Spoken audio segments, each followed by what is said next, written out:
బతుకమ్మ మన తెలంగాణ రాష్ట్రంలో ముఖ్యమైన పండుగ. తెలంగాణ రాష్ట్రంలో ముఖ్యమైన పండుగ బతుకమ్మ. ఈ బతుకమ్మని 9 రోజులు చేసుకుంటారు నాన్న. ఎలా తయారు చేస్తారు? ప్రకృతిలో లభించే రకరకాల రంగులైన పూలను తీసుకువచ్చి అమ్మవాళ్ళు ఏం చేస్తారు, దాన్ని అమర్చి మంచి తయారు చేసి బతుకమ్మ తయారు చేసి ఆ బతుకమ్మని పైన మంచి పసుపుతో గౌరమ్మని తయారు చేసి బతుకమ్మ వైపు ఎత్తి అందరూ పండుగ ఎలా వచ్చింది, బతుకమ్మ పండుగ ఎందుకు చేసుకుంటారో చెప్తారు. చోళరాజు ధర్మాంధుల రాజుకి 100 మంది కుమారుడు. ఆ 100 మంది కుమారుడు యుద్ధంలో చనిపోతారు నాన్న. అప్పుడు ఆ ధర్మాంధుల రాజు 100 మంది, 100 అంటే 100 మంది, 100 మంది కుమారుడు యుద్ధంలో చనిపోతున్నారు. ఆ బాధతో ఆయన లక్ష్మీదేవిని వేడుకుంటాడు.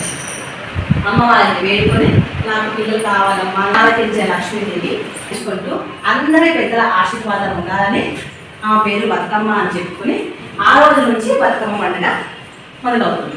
అలా జరుపుకుంటాం బతుకమ్మని. ఓకేనా? బతుకమ్మ అంటే బతుకు అమ్మ, మంచిగా బతుకమ్మ, 100 ఏళ్ళు బతుకమ్మ అని చెప్పి పెద్దలు ఆశీర్వదిస్తారు నాన్న.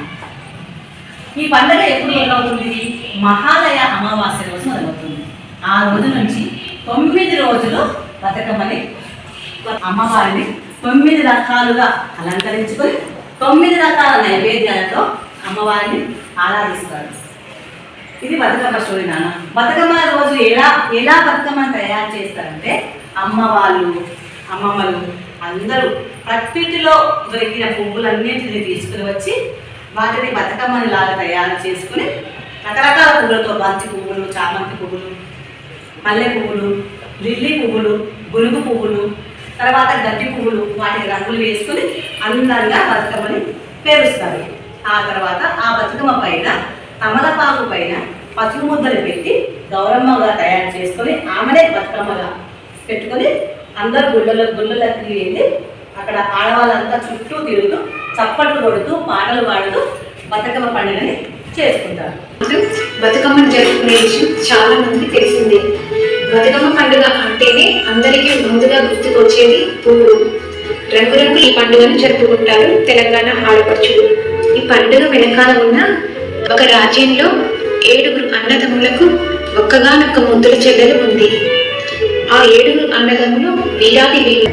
వారి భార్యకు నచ్చదు. ఒకరోజు ఆ 7 అన్నదమ్ములు వేటకు వెళ్తారు. ఇక అదును చూసుకొని ఆమె 7 వదినలు సూటిపోటి మాటలతో హింసించడం మొదలు పెడతారు. వారు పెట్టే బాధలను ఆమె తట్టుకోలేకపోయింది. ఎవరికీ తెలియకుండా ఒక చోట పూడ్చి పెడతారు. వారు పాతిపెట్టిన చోట తంగేడు చెట్టు విరగబూస్తుంది. వేట నుంచి తిరిగి వచ్చిన ఆ 7 అన్నదమ్ములు తమ చెల్లెలను గురించి తమ భార్యలకు అడగగా వారు తెలియదు అని చెప్పడంతో ఆ 7 అన్నదమ్ములు తమ చిట్టు చెల్లెల కోసం గాలించిన ప్రదేశం ఉండదు. కొండలు, గుట్టలు అన్ని ప్రాంతాలు తిరిగి ఆగుతారు. ఆ చెట్టు నుంచి ఆత్మరూపంలో చెల్లెలు తనకు జరిగిన విషయం ఆ 7 అన్నదమ్ములకు చెప్పుకుంటుంది.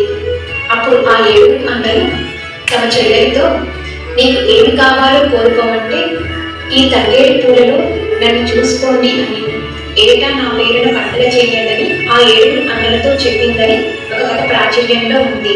మూర్చిపోయిన దుర్గమ్మకు మహిళలంతా కలిసి ఆటపాటలతో శ్రమ తెప్పించే ప్రయత్నమని చెబుతారు. నేపథ్యం ఏదైనా బతుకమ్మ సాంప్రదాయం తెలంగాణ ప్రజల జీవితాల్లో ఒక భాగమైపోయింది. చూడండి అన్న, బొమ్మ చూడండి, చూసారా? ఇక్కడ ఒక అమ్మవారు ఉన్నారు, ఇక్కడ ఒక అమ్మవారు ఉన్నారు, చూసారా? ఇక్కడ ఉన్న అమ్మవారి బొమ్మలో, ఇక్కడ ఉన్న అమ్మవారి బొమ్మలో ఏమేమి మిస్ అయిందో చూడండి. ఫ్లవర్ ఎక్కడ లేదో అక్కడ సర్కిల్ చేయండి. you.